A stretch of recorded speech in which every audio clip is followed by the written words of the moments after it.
Pues buenos días, me da mucho gusto saludarles a nombre de todo el equipo que estamos por aquí, la bienvenida a esta sesión que tenemos. Bueno, pues ya nos están oyendo quienes están por aquí desde hace ratito. Hoy tenemos a nuestro invitado, José Cerón, José que anda por acá, que pues nos va a hablar. Hoy, bueno, ya teníamos por ahí su texto leído, ya dimos una vuelta. Y la idea es ver este tema que es algunas pistas para mirar el trabajo digital, likes y videojuegos. Entonces, bueno, vamos a seguir la dinámica que solemos tener por aquí, que es, pues José nos presentará, nos hará justamente una presentación, ¿no? de su trabajo, tendremos su exposición y después de eso, pues tenemos la participación, podemos empezar a hacer este intercambio de ideas y preguntas. Entonces, pues, de nuevo, bienvenidas, bienvenidos todos, todas por aquí.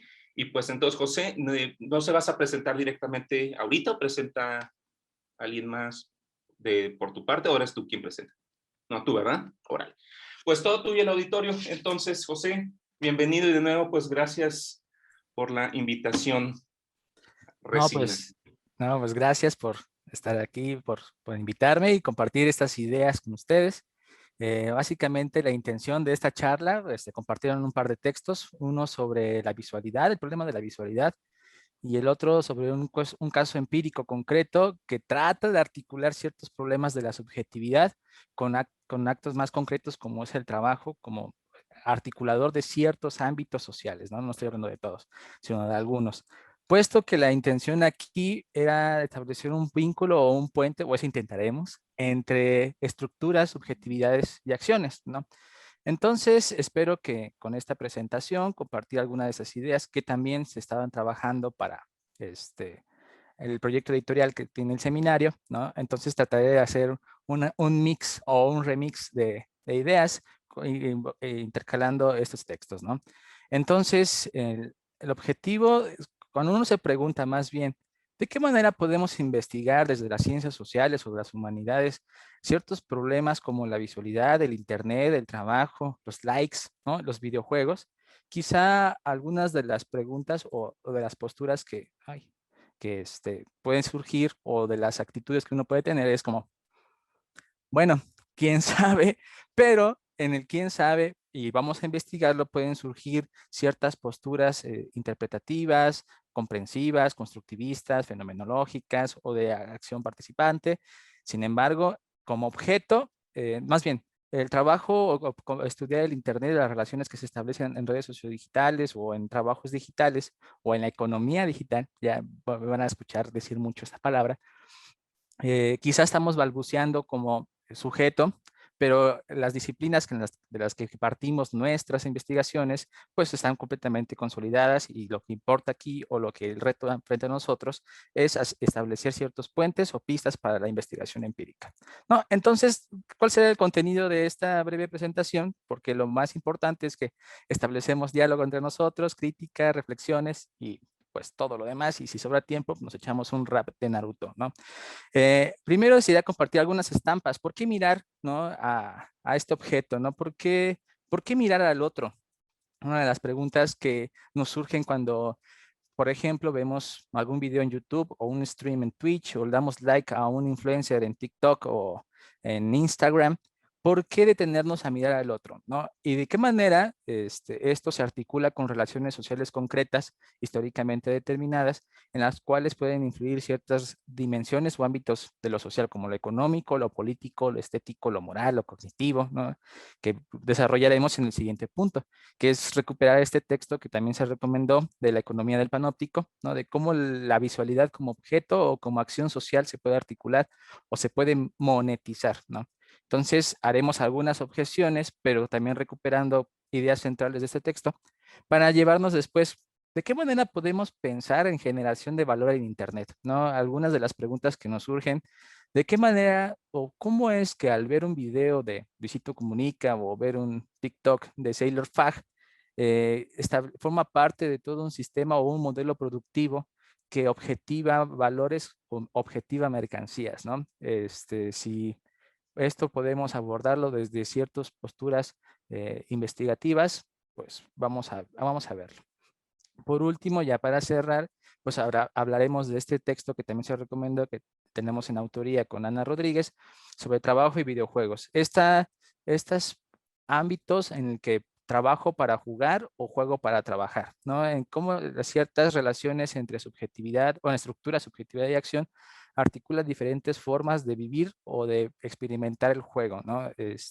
Algunas personas tendrán bastante claro que hay jugadoras y jugadores que utilizan estos ámbitos o estos instrumentos para ocuparse como una ocupación laboral establecida.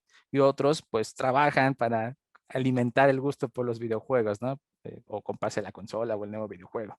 Entonces, queremos cerrar con esto, con algunas propuestas desde utilizando buena parte, la intención de aquí es utilizar buena parte de la bibliografía que hemos leído en estos ciclos de seminarios, para poder tratar de acercarnos al menos con algunas pistas de cómo podemos verlo en relación con la cultura digital, que es lo que nos converge en este seminario, ¿no? Y por último, pues concluir. Entonces, uno de los problemas que se desarrolla o que origina preguntarnos por qué nos motiva a ver, pues si queremos hacer un rastreo, recordamos que pues, ¿qué motiva a ver a alguien? Walter Benjamin había planteado en primer lugar la muerte del lector, estableciendo que es el autor. Pensemos en términos de likes o de videos, ¿no? O construcción de narrativas o de textos, ¿no? Pero también de configuraciones subjetivas que se articulan en una cultura, ¿no? Entonces, por ejemplo, Benjamin plantea sobre la muerte del autor. Es el autor el que se impone, construye sus propios códigos subjetivos y se impone sobre el otro. Pero después Roland Barthes dice, pues no, al contrario, lo que pasa es la muerte del autor. Es el lector quien establece la forma en cómo se subjetiva y se significa la vida y obra de tales autores, ¿no? Quizá si queremos hacer clic con ello, pensemos en este boom de las series autobiográficas actualmente y que pues, nosotros podemos construir ciertos tipos de abordajes hacia él, aunque lo que más importa es lo que la audiencia quiere construir o quiere significar sobre el propio autor, ¿no? Después, en desarrollos posteriores, tenemos a Guy Debord, por ejemplo, la sociedad del espectáculo, de qué manera es las interacciones sociales, lo que se relaciona en lo que podemos mostrar al otro, y esto se puede capitalizar o se puede meter dentro de ciertas lógicas de producción, ¿no? Para eso recordemos los textos que llegamos a recuperar alguna vez aquí, que Sibila utilizar el código de la intimidad como espectáculo, ¿no? Por otro lado, la brasileña Solnik utilizar más bien la creatividad como combustible para la generación o la monetización de los contenidos. Pero eso nos lleva a preguntarnos, entonces, ¿qué tan creativo es el trabajo creativo?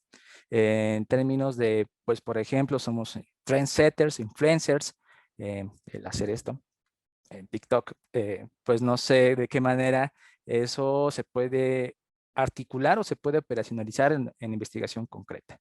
Por otro lado, y también vamos a retomar casi el final de esta presentación, a Barico, esta propuesta en que tiene de la gamificación, no solamente como una interpretación lineal de los videojuegos hacia la vida cotidiana, sino una revisión un poco más abstracta en términos de cómo ciertas premisas que tenemos subjetivadas ya a lo largo de nuestra vida, todos hemos jugado en algún momento, aunque sea en el celular o de manera esporádica, articula cierto tipo de racionalidades que se pueden objetivar en la organización del proceso de trabajo donde el cliente puede trabajar, ¿no? Entonces, después vemos estos tipos de intersecciones. Ahora bien, ya hablando sobre el texto de hoy, ¿no? O uno del primer texto de hoy, en esta economía del panóptico, creo que una de las tesis centrales que se establece y que me gustaría retomar y discutir es establecer a la mirada como puente de consumo simbólico. Es decir, ¿de qué manera podemos pensar el acto de ver como implicación? Agnes Heller ya había planteado que, por ejemplo, las emociones son implicaciones, pero ¿qué pasa si la acción de mirar es eso, una acción social? Por ejemplo, hemos visto en alguna ocasión cuando estamos en la calle y vemos estos performances de, no sé, payasos o estatuas humanas, cuando estableces la mirada, ¿no? Cuando hay intercambio de miradas, hay cierto tipo de puente en que dices, pues ya establecí mirada, entonces voy a ver un poco tu espectáculo o te voy a dar la moneda o cuando estás en clase por casualidad estableces mirada con el profesor y ya sabes qué te va a preguntar, ¿no? Entonces, es este tipo como de código, ¿no? De cómo la mirada se puede articular como una acción social, ¿no? Articular y objetivada. Después vamos a regresar para aclarar ese tipo, ¿a qué me refiero con objetivado, subjetivado y subjetividad, ¿no? Después, con esa primera tesis, se pregunta de qué manera estas redes sociodigitales, donde las miradas están implicadas, se pueden ser consideradas como comunidades de interacción. Y esas interacciones se pueden volver parte de ciertas lógicas o racionalidades del consumo, ¿no? Recupera, por ejemplo, a Sartre, o se vuelve como objeto para el otro.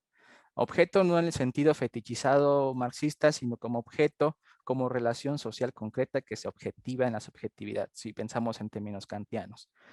Entonces, se pregunta, entonces, ¿de qué manera podemos abordar este tipo de subjetividades que se ven en las redes sociodigitales? Pues bueno, él plantea, por ejemplo, del consumo del otro a través del timeline, ¿no? Nosotros fragmentamos, según este último texto, partes de nuestra vida que exhibimos o presentamos dentro de ciertas comunidades de interacción, en este caso las redes sociodigitales, quien a lo mejor la mayoría de nosotros que estamos aquí presentes hemos subido alguna historia en Instagram, en Facebook o algún post presentando una pequeña porción de lo que nosotros queremos presentar al otro, ¿no? Esta noción avatárica que, por ejemplo, Cabranina había desarrollado sobre la presentación del self frente al monitor en las relaciones sociodigitales. Entonces, eso también lleva, bueno, ahora cómo regresamos al otro en esta interacción bicéfala entre consumir y producir, ¿no? Por ejemplo, se encuentra en la contemplación como consumo. Lo llama Homo Digital Signum. Es decir, que el consumo del otro puede partir también de la idea de la contemplación. Esta pregunta inicial que planteé en la diapositiva anterior, ¿qué motiva ver a alguien? Por ejemplo, cuando se establecen cierto tipo de preguntas de investigación, no sé, en videojuegos o en streamers o youtubers, tú preguntas, ¿qué motiva ver a alguien o qué motiva a alguien subir videos sobre su vida o sobre ciertas actividades? ¿Y qué motiva al otro a mirarlo, darle like? O en casos de monetización más explícita, ¿qué motiva a su vez esta persona darle un donativo, comprar su producto, darle follow? ¿Y de qué manera hay ciertas estructuras que no necesariamente somos conscientes de ellas, nos presionan, mas no nos determinan, y que objetivan ciertas lógicas de producto, ¿no? Esto llama a otra pregunta, el nuevo diálogo entre conectados y desconectados, ¿no? Esta pregunta de lo on-life, ¿no? Si recordamos esta exposición que tuvo Pablo Ricaurte con nosotros, habla de este cierto tipo de encadenamientos en que, por ejemplo, por más conectado que estés, la forma en cómo todo el proceso productivo que interviene o que conlleva el hecho de que puedas dar like o mandar el correo electrónico, se puede encadenar hasta trabajos precarios o a impactos en el medio ambiente, ¿no? Si no, no serían gratuitos estas investigaciones que demuestran que mientras más mails tengas en tu bandeja de entrada sin leer, sí significa cierto consumo de kilowatts y tantos toneladas al año de CO2 por el hecho de no borrar tu spam, ¿no? Entonces, ese tipo de encadenamientos podemos presentarlos. No está aquí en el texto, pero podemos a lo mejor hacer una interpretación un poco más abstracta sobre este tipo de interpretaciones. Por ejemplo, sobre lo on-life, que pues por ejemplo no me daría tiempo y que no soy experto, pero que se ha estado trabajando, por ejemplo, en antropología, esas interrelaciones o estos entrecruces donde no se busca una división tajante entre lo conectado y desconectado, sino que hay formas o comunidades de significado que se pueden construir y dar en las relaciones en Internet, pero que también se pueden expresar en relaciones concretas y colectivas, ¿no? Por ejemplo, estas comunidades otakus. Yo soy otaku, me muestro muy otaku en redes sociales, me encanta Naruto y puedo generar comunidades y establecer puentes en el cara a cara, aunque lo haya construido en lo digital. Eso también nos lleva a que ese propio autor plantea la industria de la experiencia, ¿no? Ya le hemos visto con autores anteriores en las diapositivas pasadas sobre el doble discurso y la doble vida. Creo que este problema ya había sido abordado desde Irving Goffman sobre la presentación del yo en la vida cotidiana, sobre de qué manera planteamos máscaras, ¿no? Y presentamos el self self de acuerdo a la situación concreta. Entonces, considero que es una ampliación de la idea de la experiencia o la forma de la presentación del yo aquí, ¿no? Entonces, pero lo sigue preguntando, nos sigue quedando el sabor en la boca de, pues, bueno, si estamos hablando de industrias de experiencia, estamos hablando de mercantilización de los likes y de los significados, ¿cómo podemos verlo objetivamente? ¿Cómo podemos operacionalizarlo? Bueno, antes de llegar a eso, continuamos aquí. Entonces, plantea de que el like como fragmento de aceptación, y si le queremos añadir de forma apócrifa de esa autoría, y valorización, ¿no? El yo hipermedial, ¿no? ¿De qué manera es el like la unidad de medida en que podemos expresar la evidencia del consumo y la retroalimentación y aceptación? O diría, ver más sobre este tipo de consenso de lo que estoy viendo a partir del tipo de reacción que podemos tener. Esto le sirve para este autor para hablar sobre el capitalismo hippie, ¿no? De hipermedial. ¿De qué manera podemos articularlo ahí? Pero ahí después veremos algunas críticas. Eso lleva a la idea de que los datos a través de significados pueden ser abiertamente monetizables. Ya lo vimos en el texto de Néstor García Canclini sobre las personas, ciudadanos desconectados y conectados, sobre formas en que la forma en cómo nos presentamos en redes sociales se pueden generar datos y alimentar a los algoritmos y forman parte de cierto tipo de epistemologías de poder dentro de las redes sociodigitales, ¿no? También recuperando los textos de Ricaurte. Sin embargo, también en la forma en cómo presentamos el yo frente al otro, ¿no? Nos plantea la pregunta sobre lo performativo, ¿no? Realmente la forma en cómo presentamos nuestros timelines, nuestras historias, forman parte de, pues, cómo somos en realidad o cómo forman solamente un fragmento de nuestras personalidades, lo performativo, el performance. Eso lleva también a preguntas sobre la estética de los trendsetters, ¿no? Estos trendsetters, como ya habían trabajado, por ejemplo, algunos juvenólogos sobre los nuevos retos en el trabajo digital, es de que es un imperativo categórico llegar a la cumbre de la producción simbólica, es decir, volverse el mejor youtuber, el mejor TikToker o ¿cómo se llama esta nueva plataforma? Kawaii, en la forma en cómo producimos contenidos, y entonces eso se vuelve como un imperativo categórico para las formas de ocupación y de trabajo para las generaciones contemporáneas. Son preguntas abiertas y que pues quizá no dé tiempo en esta presentación y en mucho más dar respuesta.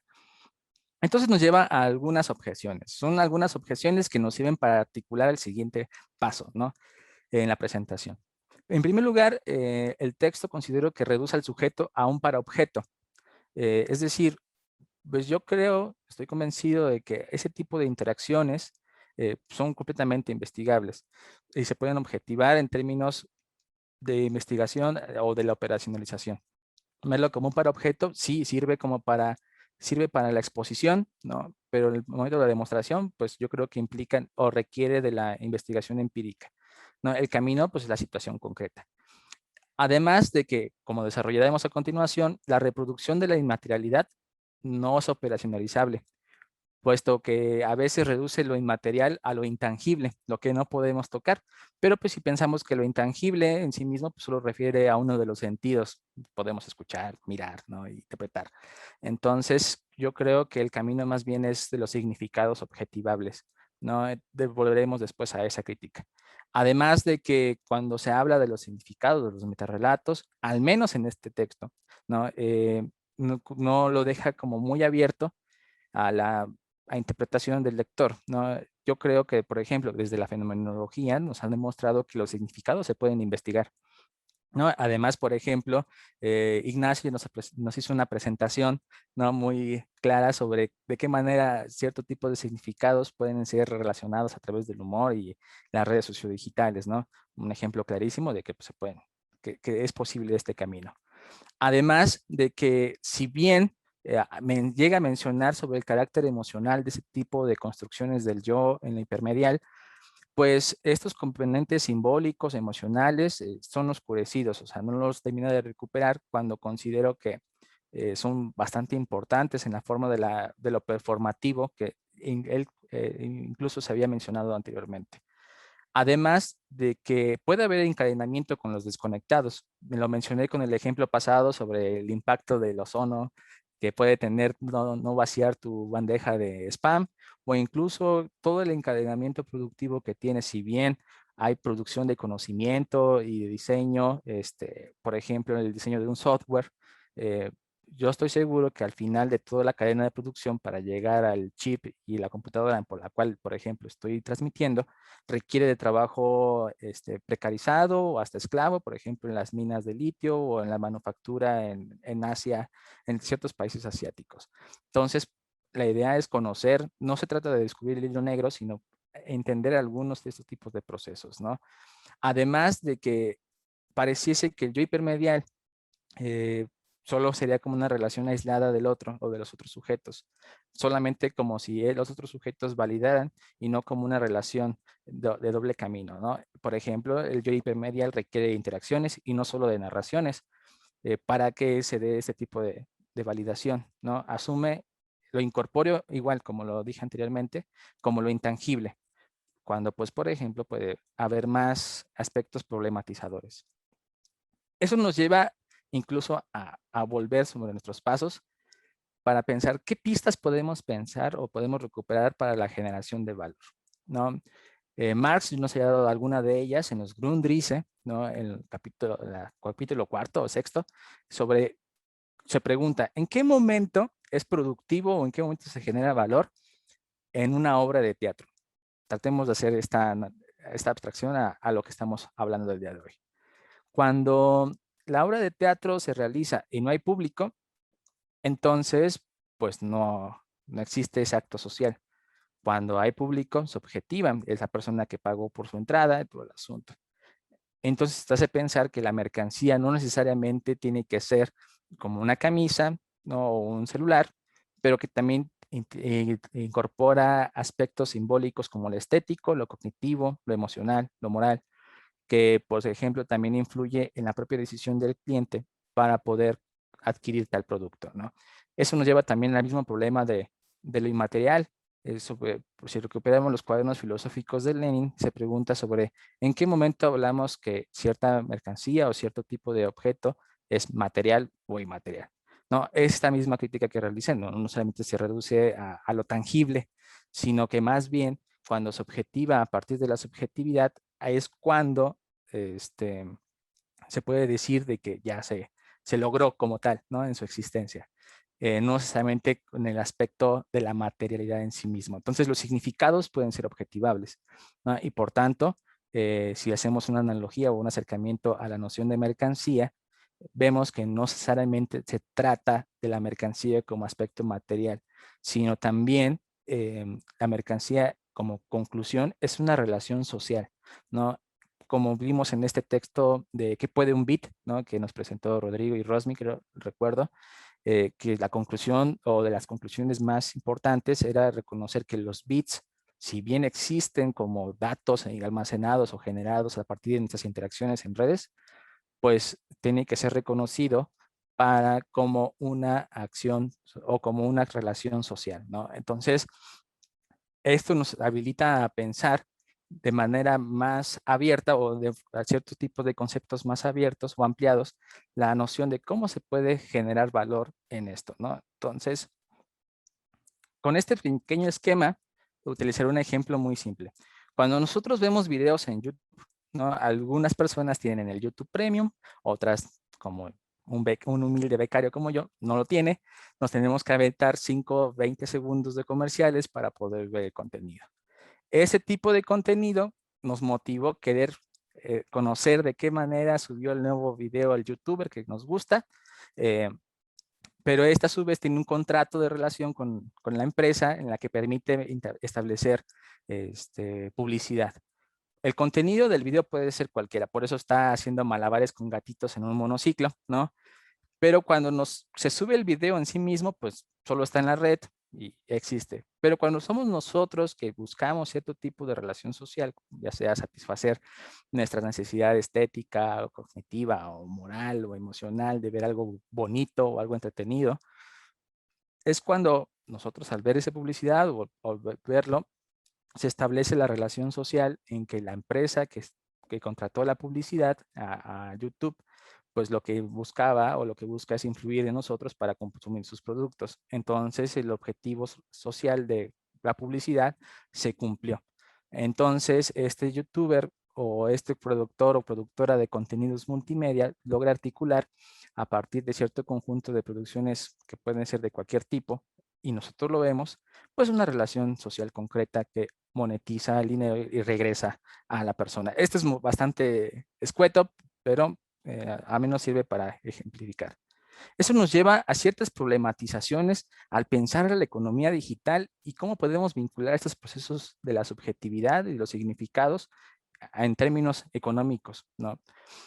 Primero, recordemos que existe una teoría de la diversidad de capitalismos, desde Ludwig Pries, pero cuando uno se quiere detener a reflexionar sobre los problemas en la investigación o los problemas empíricos, encontramos que existe el problema de la visión sistémica, uno de los problemas de la visión sistémica.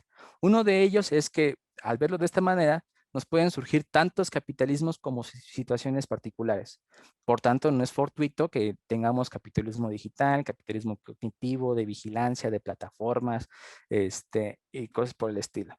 Pero yo creo que lo importante en esta noción general que estoy comentando ahora es conocer ciertos procesos en común que pueden servir, ¿no? Para poder comprender los continuums. Uno de estos es la producción de algoritmos a partir de la producción de datos que nosotros tenemos en esta presencia en redes, esta datificación, que sirve como forma concreta en que se establecen relaciones de significados. O sea, sin duda, una de las tesis generales es de que si bien existe una progresión técnica o de la tecnología que influye en los procesos productivos, también tiene influencia en la producción de significados y en la construcción de la cultura.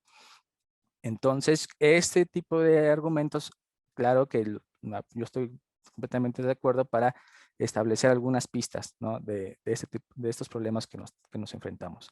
Una de las cosas concretas en que los significados o que lo que compartimos de forma común, que influyen incluso a nivel económico o a nivel de las estructuras, pues tenemos el caso de los bitcoins, los altcoins, que son todas las monedas alternas digitales al bitcoin, entre ellos el James Coin o el Dogecoin, que es el meme que hemos visto del perrito, que han demostrado que si bien se pueden articular porque son minados a partir de tarjetas de video y que existen todo un montón de oficinas y equipos de producción para conseguir estas monedas, también nos muestra que cierto tipo de significados socialmente, no sé, convenidos, influyen también en ese tipo de estructuras.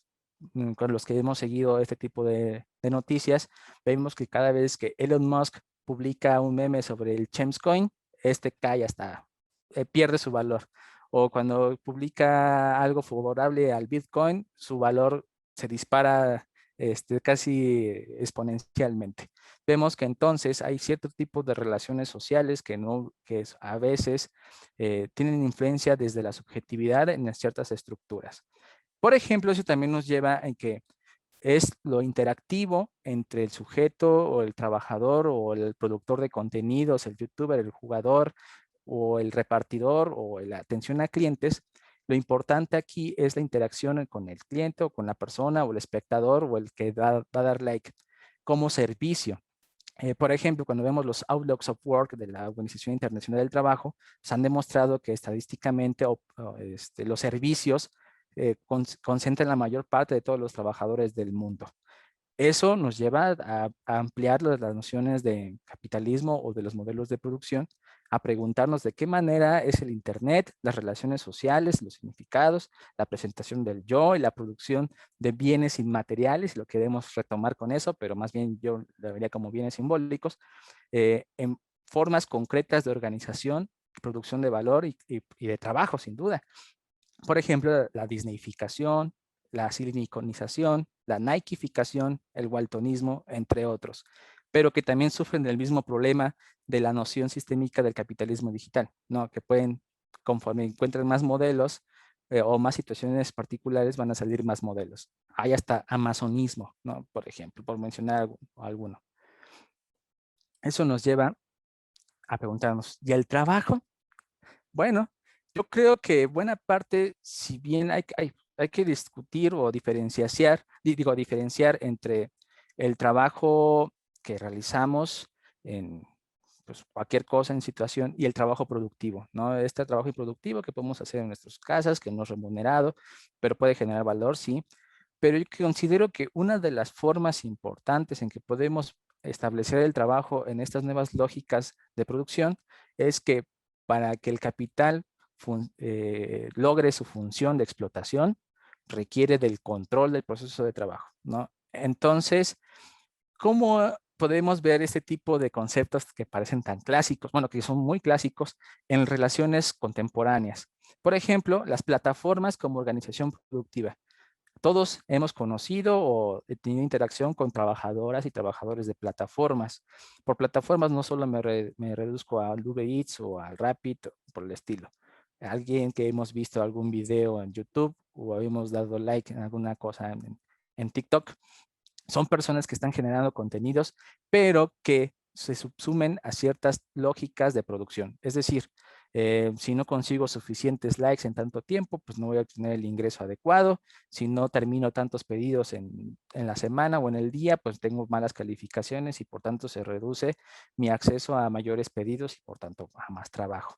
O, por ejemplo, si mi atención a clientes no fue muy satisfactoria, o sea, no fui amable, no di la información adecuada, al momento de la calificación del cliente, pues me van a reducir y por tanto no voy a obtener el bono de amabilidad, ¿no? Entonces, este tipo de cosas ha llevado que desde la sociología del trabajo, que en estrechos vínculo con los estudios culturales, ha tenido a desarrollar las nociones de trabajo estético, trabajo emocional, trabajo ético, trabajo cognitivo, ¿no?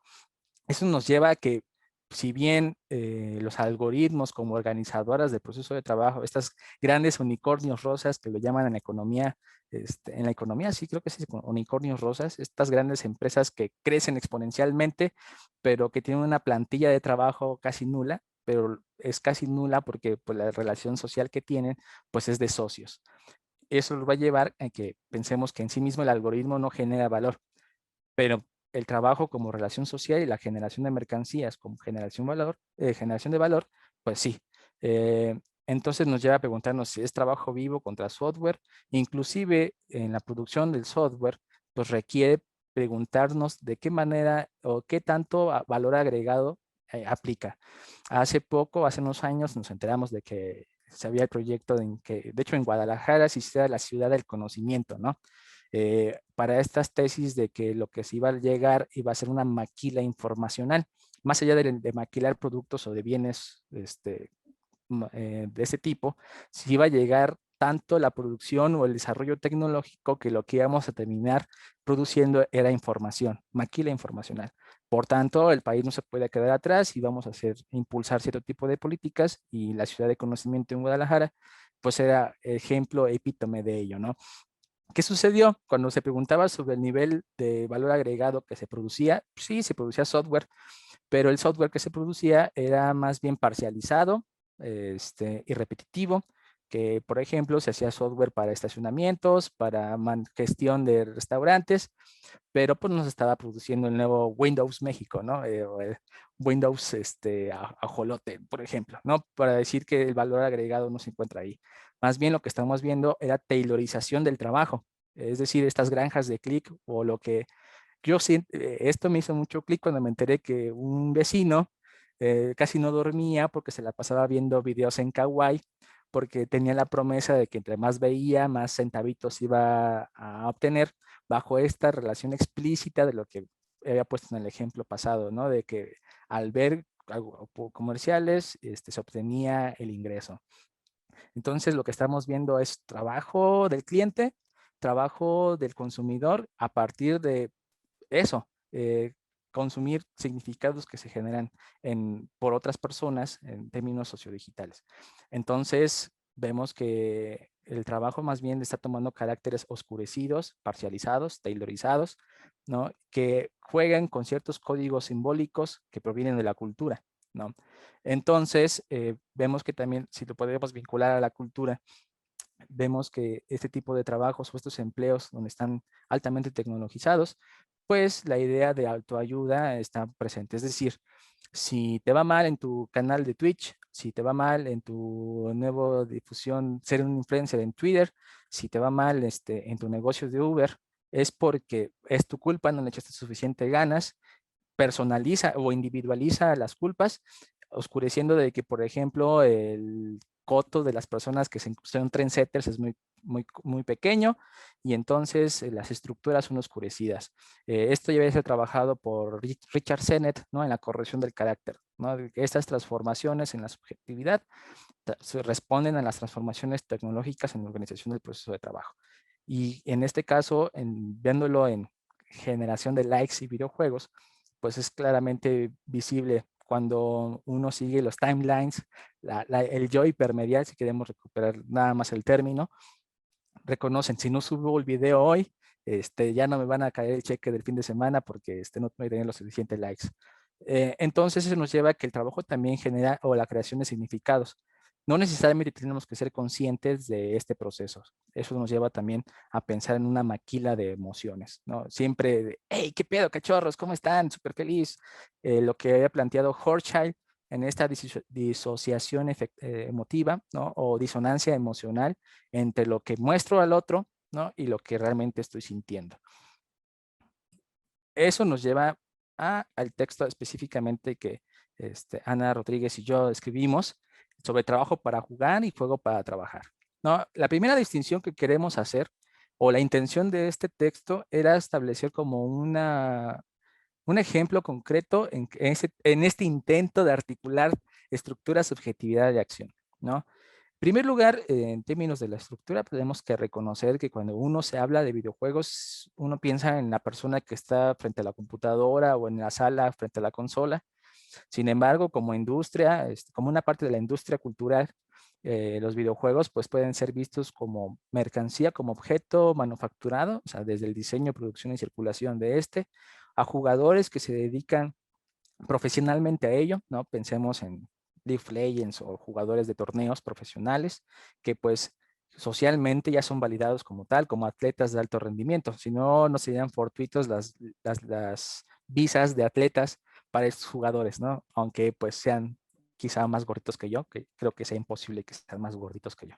Bueno, y ahí por otro lado, los creadores de contenidos sociodigitales que utilizan los videojuegos como puente o como base principal para generar esto. Hablemos de youtubers, reseñadores, streamers de videojuegos, que su actividad es jugar, sí, pero también la interacción con el espectador, ¿no? Espectador slash cliente. Pero también nos lleva a preguntarnos de qué esta manera o este tipo de relaciones también se ven en el momento de la reproducción, ¿no? Algunas personas, como yo o como muchas más, pues han decidido trabajar o que en su trabajo, después de eso, lo buscan para poder jugar.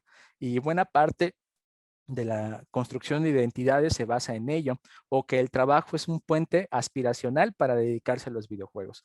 Son estos problemas de la identidad que también queremos abordar, en que, por ejemplo, cuando se ha investigado a otro tipo de trabajadores, es la práctica o lo que ellos asocian como lo más significativo en su vida, aunque técnicamente no ocupe mucho tiempo de su vida, que les otorga este carácter simbólico. Es decir, voy a poner el ejemplo.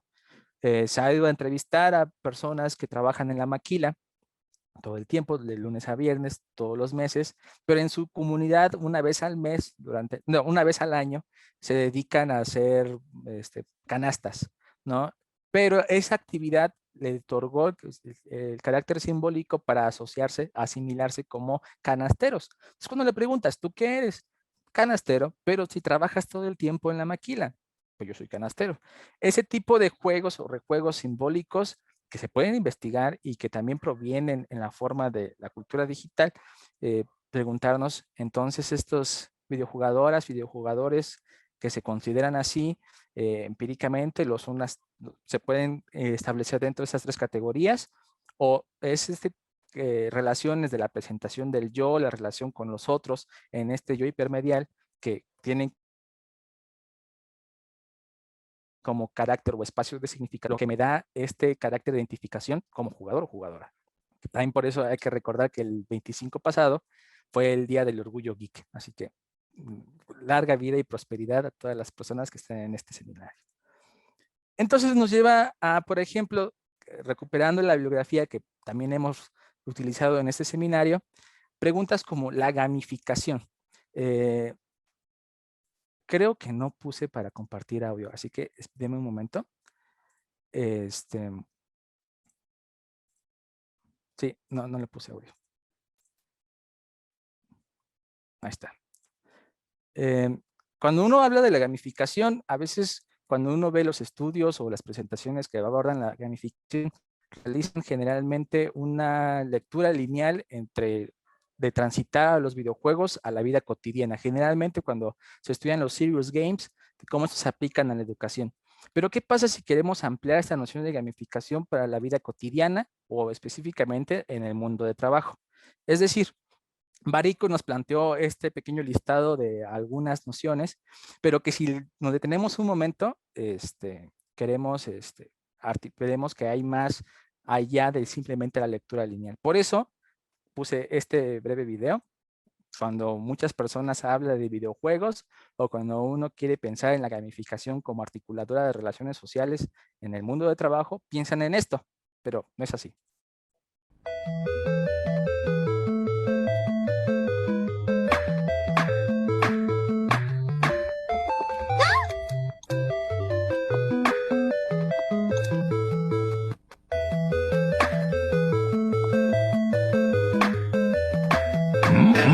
Perfecto.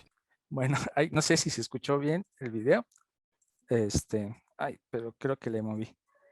Entonces, perdón, estoy hablando de tecnología y no puedo compartir mi pantalla. Bueno, listo. Entonces, más bien, eran como si hablamos de gamificación como ciertas pautas que pueden articular ciertas relaciones o nociones racionales en la organización de nuestra vida cotidiana. Pensemos ahora sí, en youtubers, streamers, trabajadores de plataformas, repartidores, hasta trabajadores de servicio al cliente, ¿no? ¿Qué pasa cuando trabajamos, por ejemplo, en una plataforma o estamos o incluso en la propia docencia, cuando estamos ocupando el Zoom, vemos que este tipo de software o en la plataforma en la que estamos, tiene un diseño agradable, ¿no? Capaz de generar satisfacciones sensoriales. Pues los diseñadores asumen que pues, somos analfabetas digitales, la mayoría, en el que busca simple para que sea inmediato, ¿no? Además de que una estructura que remite más repetida varias, es decir, cuando los trabajadores de plataformas o los repartidores pues, les mandan tips, o cuando nosotros jugamos, pues estos tips rápidos para poder sacar un combo, utiliza estos botones. Por ejemplo, si quieres que tu cliente sea más una sonrisa. Sí. Poco Nos tiempo anda entre... traicionando un poco la plataforma, justamente, José. ¿Sí? ¿Qué pasó? ¿Qué pasó? Es que te estás cortando un poco, nos anda fallando, nos anda traicionando la plataforma, justamente hablando de la Oye, plataforma. mire, ¿ya me se escucha mejor? Creo que sí, bueno, no sé si todo el mundo sí lo vimos mejor. Hola. Sí, perfecto. Ya. Sí, creo que sí. Es que creo que te perdimos como unos 30 segundos. Ya. 40 segundos. Miren la tecnología, yo hablando mal Te de digo, por razón. Me están vigilando. Estoy generando datos. seguro. Sí. Bueno, entonces recupero. Entonces también, por ejemplo, en casos más concretos donde pensaría que no hay relación con el cliente en trabajos más industrializados o de producción, por ejemplo, en Amazon, que pues es una empresa de logística 4.0, nos habla de que cada vez conforme vas aumentando de nivel en tu puesto de trabajo, te piden mayor dificultad, ¿no? O cuando ya eres un conductor 5 estrellas en Uber, te piden que seas más hábil con mayor pericia en el conocimiento de la ciudad y en el trato al cliente, ¿no? Además de que una inexistencia o ineficacia de la inmovilidad, es decir, el de atención al cliente, pues te atiende, te hace el contrato, te va a sacar copias, escanea tus documentos, te ofrece productos, además de demostración y de atención de oficina, tienes que utilizar más cosas, ¿no? Además del que el aprendizaje dado por el juego y no por el estudio de abstractas instrucciones de uso, pensemos que el propio algoritmo, la propia plataforma te indica cómo hacer las cosas, ¿no? Sin tomar el seminario intensivo de TikTok. O creo que sí lo hay. De hecho, va a haber un seminario, pero de estudios de TikTok. Pero ese no es el tema. Además del disfrute inmediato, sin preámbulos. ¿Quieres trabajar con nosotros? Solo inicia sesión y dale, ¿no? Entonces, el tranquilizante exhibición de una puntuación después de determinados pasos. Es decir, esta es una traducción literal del control del proceso de trabajo. Al final, cuántos errores tuviste en el proceso, al final, cuántas piezas adecuadas o servicios o likes tuviste, y entonces tú mismo te constriñes diciendo, pues lo hice bien o no lo hice tan bien, ¿no? Y mejorar y tú mismo utilizar como autocontrol o autoexplotación ese tipo de nociones. Otra vez, esta cultura de autoayuda, que la culpa no es de la plataforma, de las estructuras económicas que se ocupan de la creatividad como combustible, sino es mi propia culpa porque no fui tan creativo, tan emocionante o no fui tan amable con el cliente. A ver si puedo cambiar. Ay, hasta ya. Entonces nos lleva a cierto tipo de intersecciones entre subjetividad y estructura. Eh, como habíamos dicho a lo largo de la presentación, ya casi para cerrar, ya para ir al final, pues hablamos de códigos subjetivos que articulan la noción de trabajo. Una de ellas, estos códigos, es la visualidad. El asunto en cómo presento el yo, cómo la acción de mirar como interacción social objetiva estas relaciones. ¿Por qué lo miramos? Una pregunta que surge. Esto lleva a configuraciones subjetivas. Una de ellas, la identidad, como planteé anteriormente. Además de que en ese tipo de intersecciones existen tensiones, contradicciones y nociones de sentido común. Si recuperamos el texto de ¿qué puede un bit? Dice lo mismo. Además de reconocer que existen estructuras que inciden, pero no determinan a los sujetos, donde no necesariamente tienen que ser conscientes de lo que están haciendo. O sea, no le vas a pedir, oiga, ¿me puede dar su nivel de explotación? No, no, más bien es trabajo de la ciencia social entender ese tipo de procesos. Eso nos lleva, por ejemplo, a entender que también implica diferentes niveles de realidad, desde lo micro hasta lo macro, pasando por lo meso, ¿no? Si pensamos en streamers o youtubers o influencers, vemos que pues en nivel micro, pues lo interés es generar contenidos y obtener likes y si se puede de paso, como aspiración, obtener un ingreso monetario. Hay empresas intermediarias que ofrecen ese tipo de posibilidad que tienen relación con empresas transnacionales, ¿no? Y el cliente influye en los tres, ¿no? Es decir, pues la empresa transnacional quiere vender, la empresa intermedia quiere obtener views para obtener mayor ganancia de la macro y el micro busca los likes para obtener mayores ingresos, ¿no? Eso nos lleva ya casi para cerrar a preguntas como ¿hacia dónde van los trabajos del futuro o el futuro del trabajo? Una de las tesis centrales o la que nosotros discutimos mucho es la noción del trabajo enriquecido. Como soy influencer, trendsetter o trabajador de plataformas que me va muy bien, implica entonces que la tecnología por sí misma va a enriquecer el tipo de trabajo o la forma del yo en el mundo. Vemos que sucede en pocas personas, sin embargo, encontramos una gran masa precarizada todavía, que gracias a esa masa precarizada que aspira a ser la pequeña parte, que le va muy bien, pues hace posible este ciclo productivo o este encadenamiento, diría Rick Kauter, ¿no?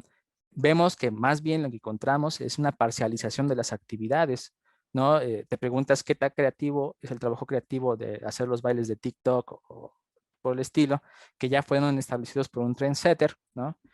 Pero que sigue siendo, cumpliendo la lógica de producir más datos, ¿no? Y entonces nos lleva a ese tipo de preguntas. Entonces nos lleva a una propuesta, ¿no? Una de ellas, o sea, puede ser mucho. Nos ha demostrado ese tipo de objetos, como la cultura digital, que se puede articular en relaciones concretas como la economía digital, que Su investigación requiere un enfoque multidisciplinario, sin duda, y y se ha demostrado en esos intercambios que hemos tenido aquí y que agradezco porque se han sido bastante enriquecedores y hemos generado muchas ideas. Una de ellas es, por ejemplo, una multidisciplinaria. Una desde, por ejemplo, la filosofía en la noción del general intellect, que es esta noción, como lo dice explícitamente, el conocimiento general, ¿no?, que tiene la sociedad. Es muy común que ya todo el mundo incorpore en su propio lenguaje el lo voy a googlear, ¿no? Conociendo que pues hay cierto tipo de conocimiento que pues todo el mundo empieza a generar colectivamente. Y una de ellas es esas claves para poder acercarnos a investigarlo empíricamente, este tipo de trabajos o esta forma de producción de subjetividad. Otra es el trabajo no clásico, ¿no? Incorporar la incorporación o incorporar la noción del cliente y otros actores no laborales en procesos que aparentemente o que narrativamente pensábamos que no es trabajo. Parezco MC Dinero, ¿no? La vida se consume en dinero, dinero. Yo lo digo, en la vida se consume en trabajo, trabajo, trabajo. Es un chiste. Otro es pensarlo como una configuración sociotécnica, como desde ciertos códigos de la cultura, en este caso lo digital, pues también se vinculan con procesos económicos concretos. Pero en términos del método, ¿consideramos que es necesaria una etnografía digital? Pues depende la forma en cómo queremos hacer el abordaje. Pensemos que lo digital se tiene que distinguir como objeto, ¿no? Como problema intelectual de investigación, como espacio, ¿no? Pensemos en las redes sociodigitales o las plataformas de trabajo, o como método, utilizar estas algoritmos para el rastreo de bibliografía o de interacciones en redes sociodigitales, como estas redes de Twitter, o lo que nos presentaron en la primera sesión de este seminario, cuando Rodrigo y la otra compañera, no creo quién más fue, presentaron este seguimiento del concepto de cultura digital en las publicaciones. Yo quedé flipado. Entonces, solo son algunas pistas, algunas reflexiones que pude articular entre lo que hemos visto en el seminario, entre las lecturas que se recomendaron el día de hoy y, bueno, y buena parte que proviene desde mi formación. Así que, si quieren consultar bibliografía que he producido sobre el tema de jóvenes, videojuegos, internet y trabajo, pues pueden escanear este código QR y pues sería todo de mi parte. Así que muchas gracias. Muchísimas gracias, José, pues impresionante el recorrido, buenísimo. Entonces, pues creo que esto ya empezó a sacar un montón de dudas, comentarios, entonces pues les invito estoy checando si tenemos en el chat, pero si no, de una vez quien tenga algún comentario y podemos empezar a platicar, a debatir esto, abriendo su micrófono y con todo gusto empezamos el intercambio. ¿Alguien por aquí? Estoy mientras leyendo. Pero no son preguntas realmente. No, si no me lanzo, yo sé más que puedo hacer aquí, te voy a hacer un bombardeo, José. No, nadie más, no quiero ser yo el gandaya aquí que vaya a No, preguntar. comentarios, por ejemplo, estoy viendo de que ya están promocionando el esquema piramidal, de que invita a uno a TikTok, recibe 300 pesos, la flor de la abundancia en TikTok y en Kawaii. Me uno. Pues va, yo pregunta, ahí va. Te cuento un poco. Bueno, no, de hecho, vámonos, Ignacio, adelante, adelante, de una vez. No, yo ando aquí en este papel y sin que te da chance, platicamos. Adelante, adelante. Vale, son un montón de comentarios también, como dice Rodrigo, te voy a atacar. No, no es cierto. Ah, pero van de distintos. De las lecturas que nos pasaste, es muy interesante. Son de esas lecturas que no importa la hora que estás, te dejan muchas ideas. Es muy interesante, no había leído yo algo de gaming, así propiamente en investigación, una investigación empírica. Es muy interesante la propuesta, de hecho es muy sugerente a nivel conceptual, me parece. Y pues eso se agradece y creo que me queda más claro cómo lo articulas ahora con la presentación, que también es muy sugerente, es muy, recurre mucho a las vivencias, creo que es parte de la de la aproximación, o sea, no quedarse en lo conceptual, sino estar muy coordinado o muy entrelazado con, con lo que se experimenta o con el mundo experiencial. Y la lectura es Jorge Hidalgo, ¿no?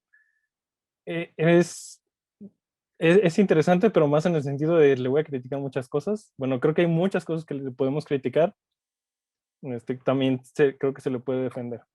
Ah, precisamente del trabajo para jugar y juego para trabajar, me llama la atención, bueno, me queda un poco de duda cómo definen lo trabajo y lo no trabajo, si es como esta categoría y todo lo demás, o son dos categorías en el mismo nivel.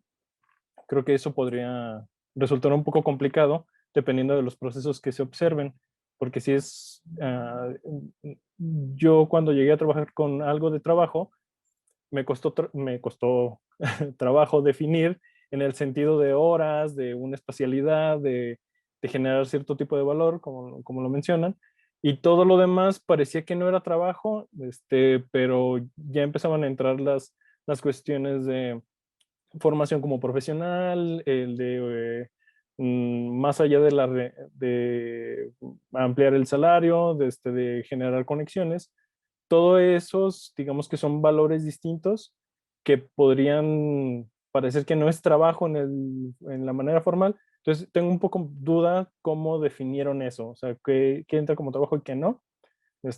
Si podrías profundizar sobre eso. Y hay aquí lo tengo subrayado en la página 129, que dicen, por eso consideramos pertinente el vínculo entre la cultura digital en relación con la industria cultural como parte importante en el análisis de las identidades colectivas y en específico de nuestro sujeto. Y una pregunta que tengo, y en realidad para todo el seminario, no nada más para los autores, es, y conectándolo con la lectura de Jorge Hidalgo, es si las identidades o pensar las identidades a nivel conceptual en la cultura digital sería algo propiamente de este campo. Es decir, eh, pensar que la cultura digital, más allá de los estudios o de la articulación de cultura a Internet o prácticas a Internet, y si el concepto central podría ser las identidades. Si podríamos pensar en decir, la cultura digital estudia las identidades con estas características, en estos procesos, digamos que sea el punto de partida. Es algo que a mí me ha generado, bueno, desde el principio se los he contado, el qué es cultura digital y qué no. Hay teorías de cultura digital y no, o cuáles son sus conceptos.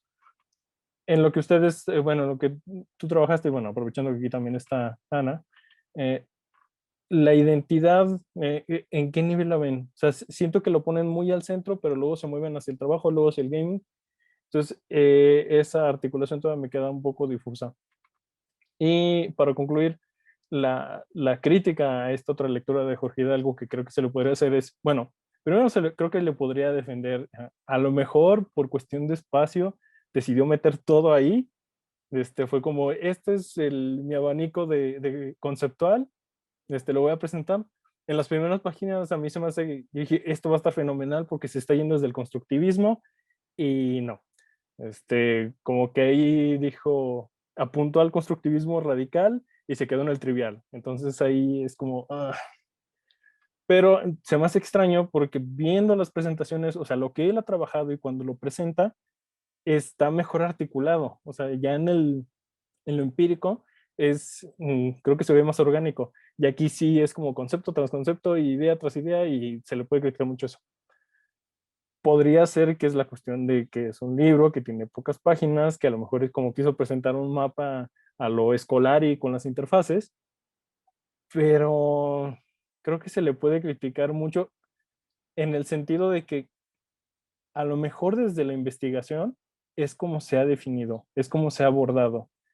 Esto de decir que se separa, bueno, cuando afirma que en realidad nunca se separó lo online y lo offline, sino que está todo articulado, pues es que siempre ha estado así. O sea, el problema es que se empezó a investigar distinto, y después se dio cuenta de que no eran separados, que estaban unidos, pero lo planteó de una forma como si fuera un gran hallazgo.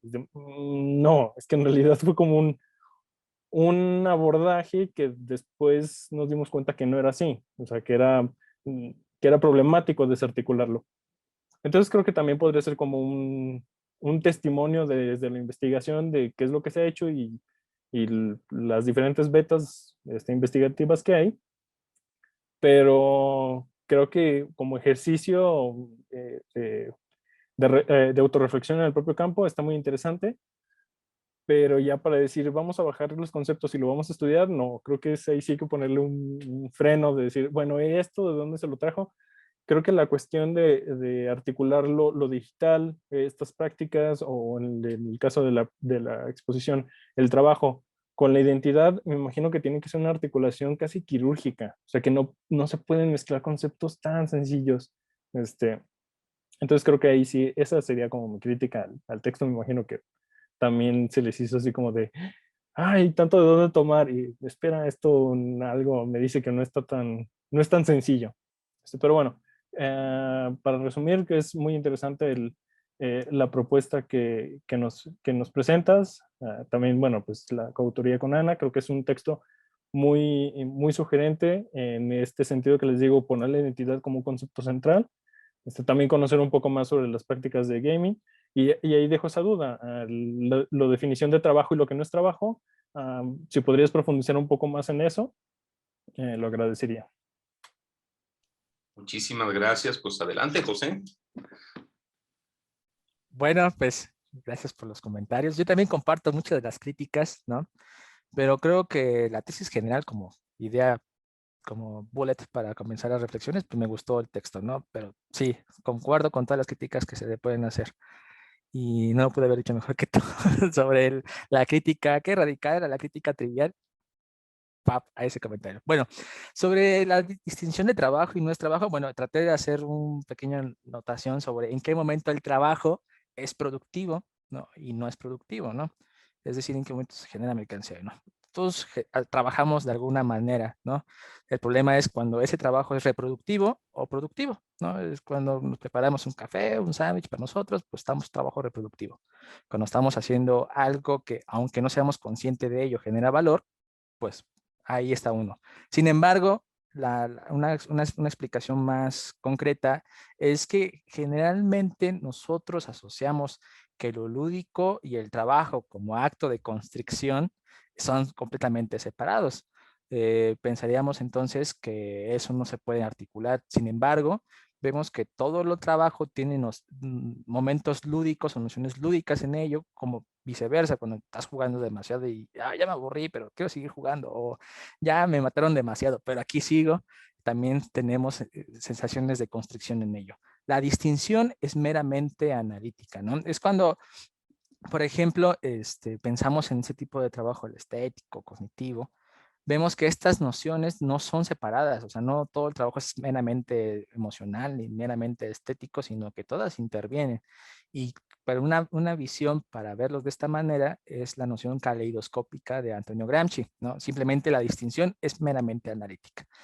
Una forma en que también nos cuesta mucho trabajo entender o que más bien distinguir ese tipo de relaciones es que muchas veces partimos de la noción clásica del trabajo, una jornada establecida, un espacio establecido, un contrato de subordinación patronal, establecimiento de relaciones laborales como sindicatos o prebendas o seguridad social, ¿no? Y que generalmente la producción está separada de la circulación y el consumo, ¿no? Generalmente cuando pensamos en el trabajo clásico, la industria o la manufactura, generalmente quien produce la mercancía jamás conoce a quien lo compra. Sin embargo, en ese tipo de trabajos requerimos cierto tipo de ampliaciones, por eso una de las propuestas es el enfoque teórico-metodológico del trabajo no clásico, en el que reconoce que el proceso de producción, circulación y consumo se dan en el mismo acto, ¿no? Entonces, bajo esas nociones que también está desterritorializado, no está clara las jornadas de trabajo, pero que el cliente está interviniendo. El cliente solamente es una distinción también analítica. Podemos decir el espectador, el otro que mira, ¿no? El que pide el servicio, pues objetiva esta relación social de mercancía. Cuando se tienen ese tipo de nociones, podemos pensar que inclusive, por ejemplo, el organillero del siglo XVIII en el centro histórico de la ciudad puede ser pensado como trabajo no clásico. No, tampoco estoy hablando de que esta perspectiva se refiere a nuevos trabajos, ¿no? Sino más bien formas distintas para abordar el trabajo que se nos escapan de conceptos bastante, digamos, esquematizados, ¿no? Y entonces con ese tipo de explicación tratamos de comprender o abarcar ese tipo de actividades productivas. Pero sí, yo partiría también con el ejemplo del teatro, ¿no? Y que dio el propio Marx. Cuando vamos al concierto, por ejemplo, pagas el boleto para el concierto, ¿no? ¿Qué consumes? No consumes 30 segundos y te lo llevas a tu casa, ¿no? Quizá te llevas la taza, ¿no? Y la playera y la pluma, como ese stand-up de Alex Fernández, ¿no? Pero más bien lo que vas a consumir es la producción simbólica de ver al artista, consumir el show, ¿no? Escuchar la música, y entonces ahí es objetivo el trabajo. Si el artista tocara solo en su sala y que nadie lo escuchara, pues no es productivo, no es trabajo productivo. Puede ser trabajo reproductivo, ¿no? Él se siente satisfecho con lo que ha hecho. Entonces ahí debe estar como ciertas claves para hacer ese tipo de distinción. Ya, lo que puedo decir por lo mientras. Perfectísimo, muchas gracias. ¿Alguien más? Tenemos por acá otra duda, comentario. Si no, voy yo. Entonces, yo lo voy a juntar justamente con lo de, es que no me quiero quedar con las ganas, con lo que decía Ignacio ahorita. Me estaba escribiendo yo una pregunta desde hace rato y me la ganó, así, bueno, no me la ganaste, o sea, estoy hablando, ¿no? De Ignacio, pero es una versión de esta pregunta. Me quedé pensando. Bueno, te cuento un poquito. Tuve antier un examen profesional de maestría de un personaje que a lo mejor conocen acá por la cuestión de justamente de videojuego, de Miguel Ramírez, acá del ITESO, que está trabajando cuestiones justamente de comunidades de práctica en videojugadores o entre videojugadoras. Y algo que me quedé pensando en ese punto, después de que acabó el examen y demás, es en qué momento pasa la persona, ¿no? De ser un feliz jugador a ser un trabajador o un maquilador digital. Se están moviendo, lo decía por acá, Jani estaba escribiendo hace ratito por aquí en el chat, se están desdibujando obviamente todas las categorías a partir de las cuales venimos trabajando la idea de trabajo, y por supuesto que dependerá de cómo hacemos un acercamiento teórico para ver justamente qué es trabajo.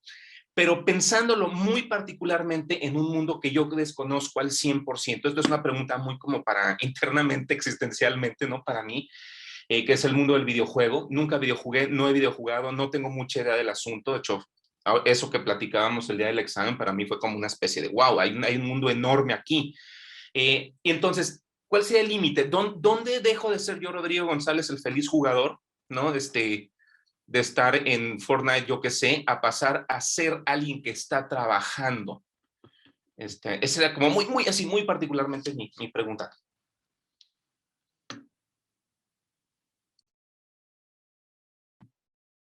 O sea, ¿en qué momento estaba trabajando? ¿En qué momento? Bueno, tratamos. No, sí, concuerdo con Hani, ¿no? No toma café y no ha jugado. Ay, Rodrigo. Bueno, no, quizá a lo mejor como título, como videojuegos, así de esto es un videojuego, lo estoy insertando en mi consola o lo estoy abriendo de mi celular o mi tablet, esto es un videojuego, ¿no?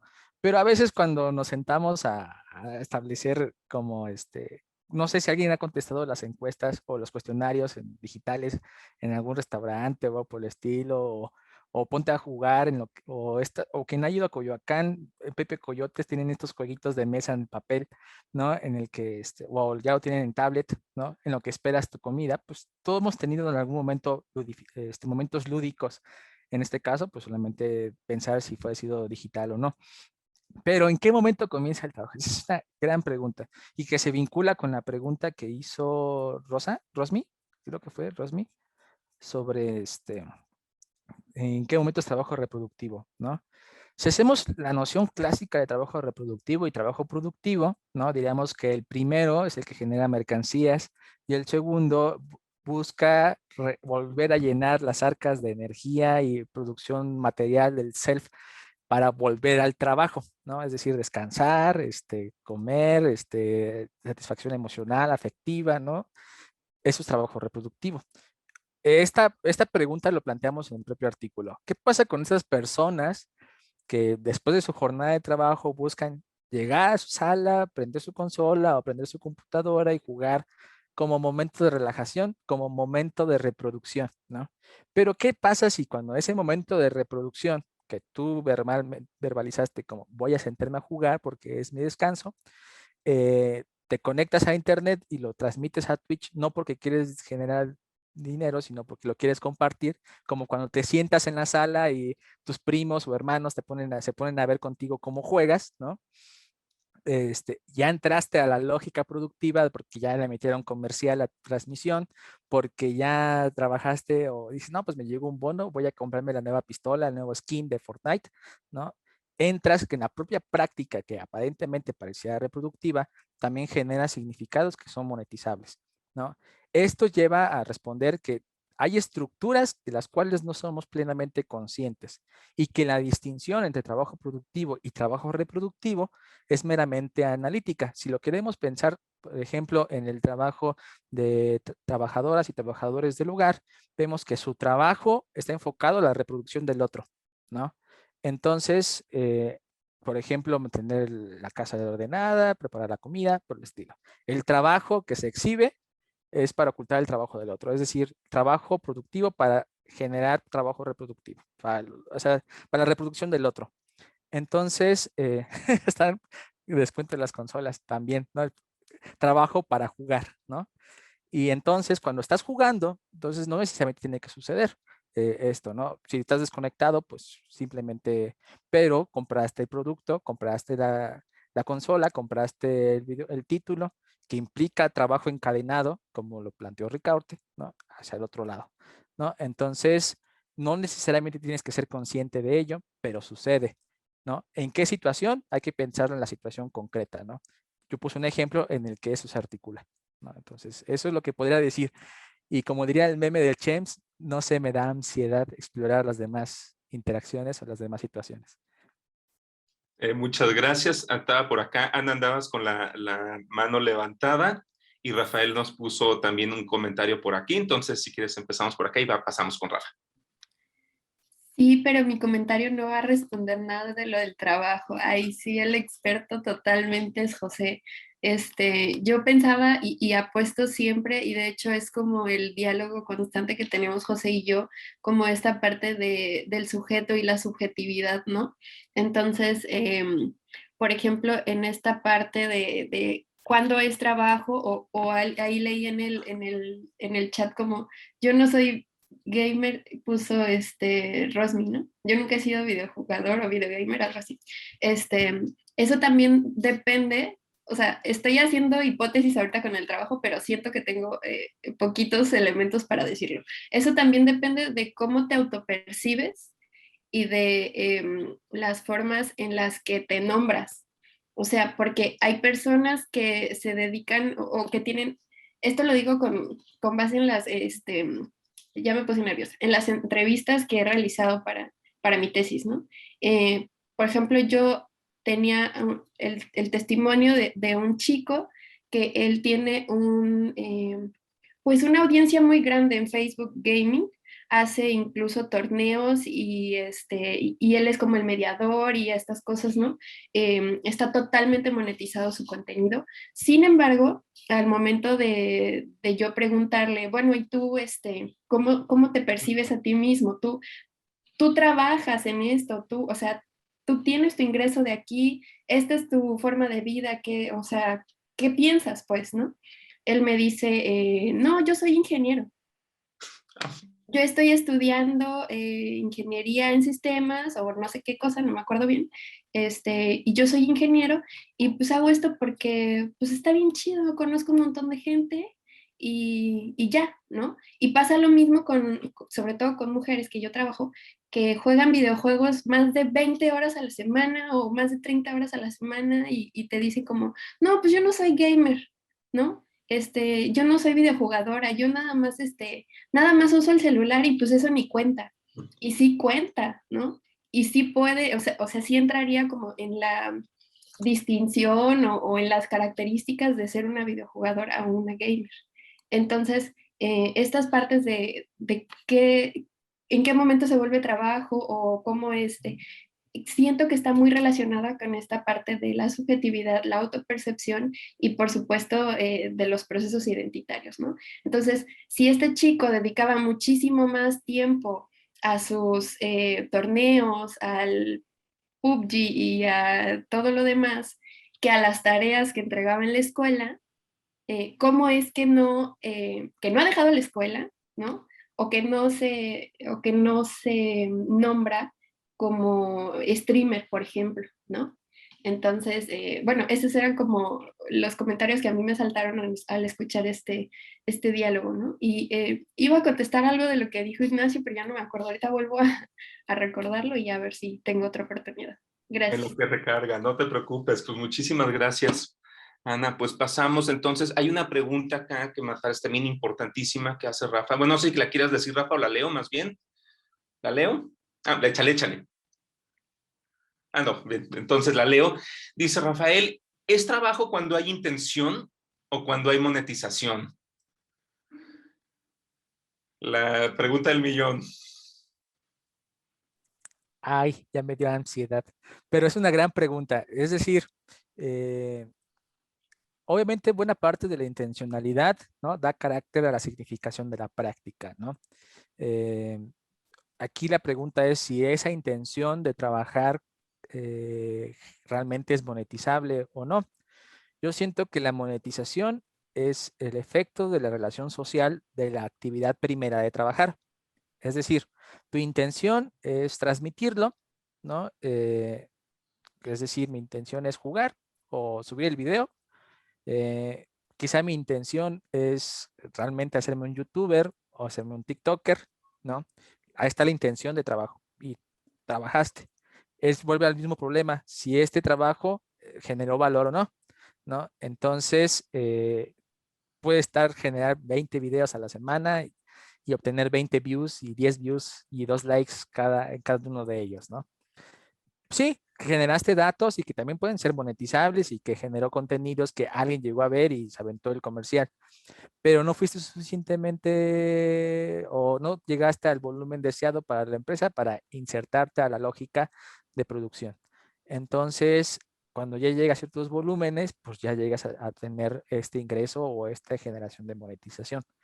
También hay que reconocer que hay personas que lo hacen sin esa intencionalidad y el contenido y la monetización llega después, ¿no? Y lo aceptan y después ya cambian su subjetividad hacia, pues me voy a dedicar a esto, ¿no? Yo pensaría primero que sí, primero la intencionalidad y la monetización puede o no llegar dependiendo de las relaciones sociales concretas que se establecen.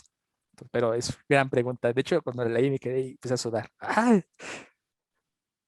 Muchísimas gracias, José. Pues tenemos dos preguntas más, Blanca y Zipacli. Vamos, pasamos primero con Blanca y después pasamos con Zipacli.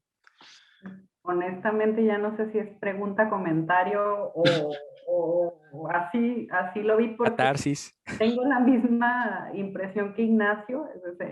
Entró la lectura, la de economía, y dije, promete, muy bien. Y después sí es una lluvia de adjetivos, de sustantivos, de recicla. Mi imagen fue, lo metió en una licuadora, revolvió y los echó así, ¿no? O sea, espérame, ¿a dónde quieres llevar? ¿Por dónde?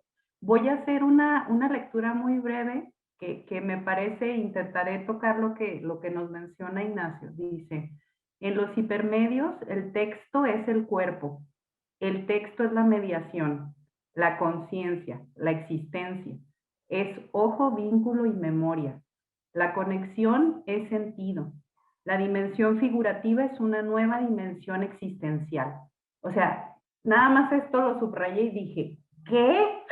A ver, momento, espérame. O sea, está haciendo una, ¿cómo decir? Una ontología de plano de la existencia digital que me explota la cabeza y digo, no, espérame, la memoria no está ahí, la memoria también está acá. O sea, es como tratar de hacer sustantivo todo el espacio digital y de romper como si aquí el que me duela el brazo, el que me duelan los ojos viendo no existiera, pues, ¿no? Yo sé que es una parte de, una manera de entrarle, pero me parece a mí que es muy parcial, pues, ¿no? Trata de enlazar estos dos mundos, el digital, o de entenderlo desde su tejido, pero termina oscureciendo todo lo que tiene que ver con la emoción, con el dolor, con lo físico, con, no sé, pero es así como comentario general, no puedo argumentarlo de manera fuerte. En el tema de las identidades, Ignacio, justamente es algo que no hemos discutido en la línea, no hemos planteado que sea como un eje fundamental para entender la cultura digital. Me parece que no, a lo mejor mis compañeras, compañeros pueden argumentar más en este sentido. Yo lo veo desde la parte más, digamos que lo he estudiado la identidad desde la parte más lógica, de filosófica, y de la ruptura justamente que se plantea a grandes rasgos, modernidad, posmodernidad, y que viene a cuestionar toda esta idea de centralidad, de unidad del ser humano. Es un poco esta crítica a ese centralismo del sujeto y a una comprensión mucho más desde la sociología, de la filosofía, mucho más estructural. Digamos que el eje al cual le hemos apuntado como línea tiene que ver a la construcción de sentido y no a su composición subjetiva centralizada. Entonces, la idea de identidades me choca un poco respecto a lo que hemos construido, que hemos logrado construir como línea. Entonces, yo diría, no ha sido uno de los conceptos o las nociones centrales para entender la cultura digital, no. Y la última, José, ahí va, el tema de fondo, digamos que más allá de cómo lo conciben, de este choque tan hermoso que nos plantea Ana, ese es un choque de imaginario, es decir, y tú trabajas, no, soy ingeniero, es decir, me remito a las categorías anteriores en las que se construía un saber sobre el trabajo. Y esto, que todavía es un batidero, que todavía no sé si soy, no soy, si no es trabajo, esto no. Es decir, nos vienen un poco el reflejo de imaginarios tradicionales sobre el trabajo, pero el punto nodal, y aquí sí te reto un poco como sociólogo, la tensión original es trabajo-ocio. O sea, en esta construcción, en este choque, para mí se están moviendo los imaginarios. Es decir, esto de decir si se monetiza, si hay intención, si son apreciaciones, digamos, analíticas como intelectuales para poder asir el fenómeno, pero la verdad es que esta tensión ya no es tan evidente, ya si lo sumamos lo privado, lo público, o sea, estas tensiones que mostramos en nuestra presentación sobre los usos de cultura digital, existen como tensiones sin posibilidad de distinción clara, pues, ¿no? Y es justamente el reto de la cultura digital, entender qué está pasando con estas tensiones y cómo se reconstruye el sentido de trabajo, el sentido de ocio, y por dónde se pueden entender estas nuevas estructuras que no son tan tajantes como se planteaban, por decirlo de alguna manera, en la modernidad. Entonces, como sociólogo, esta tensión, ¿por dónde le entras, José? Gracias. Primero, la respuesta evidente es no sé. La segunda respuesta, ¿no? Ya más articulada y pensada, es una de las, es como la propia disciplina, pensar en las acciones sociales, las prácticas sociales, ¿no? Y que esas prácticas están inmiscuidas dentro de estructuras, ¿no? Diría esta frase icónica de el hombre hace la historia en condiciones que no eligieron, ¿no? De Marx, que son procesadas por la subjetividad, ¿no? Y son expresadas en prácticas concretas, ¿no? Esa es una de las dimensiones, ¿no? Y que hay diferentes niveles de realidad, ¿no? Y que no necesariamente, pues, tenemos conocimiento. Es como cuando se realiza la investigación empírica, pues el trabajo del intelectual o del investigador es llevar, operacionalizar estos conceptos para llevarlo a la práctica. Es decir, no vas a llegar y, oye, ¿me puedes dar tu nivel de explotación? ¿No? Así puedes, ¿me puedes dar tu nivel de generación de valor categórico en valor agregado? No, por hora, pues no. Entonces, eh, una de las claves es, se pueden investigar los significados, sí, y que se puede relacionar con esas estructuras. Al menos desde mi disciplina, mi interés principal está en conocer los casos empíricos, la investigación empírica, pero como le diría Bachelard, conocer casos ejemplares de la realidad posible, ¿no? O estas formas en que podemos comprender los grandes procesos, reconociendo las heterogeneidades, pero también como trabajo que tenemos como científicos sociales es conocer este tipo de continuidades, no el hilo negro, sino las continuidades. No vamos a reinventar la rueda, sino de qué manera podemos expandir este tipo de conceptos, porque también en términos epistemológicos, ya lo había dicho Teodoro Adorno, ¿no? Es como cuando quieres mirar un tubo de ensayo tanto, tanto, tanto hasta que explote, ¿no? Sino más bien de qué manera podemos ampliar los conceptos para no adaptar la empiria a la teoría, sino más bien cómo podemos cambiar desde la propia producción de ideas a comprender ciertos fenómenos empíricos concretos. Sin duda, es un reto, ¿no? Y la primera respuesta que doy es, no lo sé. Como esos memes, ¿no? Del CHEMS, me da ansiedad, no tengo el aparato teórico para comprender, y el CHEMS súper fuertote, no lo sé, ¿no? Entonces, creo que es un camino, ¿no? De descubrimiento, lo que decía en una parte de la presentación. Quizá estamos balbuceando en el sujeto que estamos trabajando o en los temas que estamos abordando, pero los aparatos teóricos y metodológicos que hemos desarrollado desde nuestras disciplinas o que han desarrollado nuestros anteriores y colegas, pues sí pueden dar herramientas para acercarnos, ¿no? Y tratar de dar respuesta.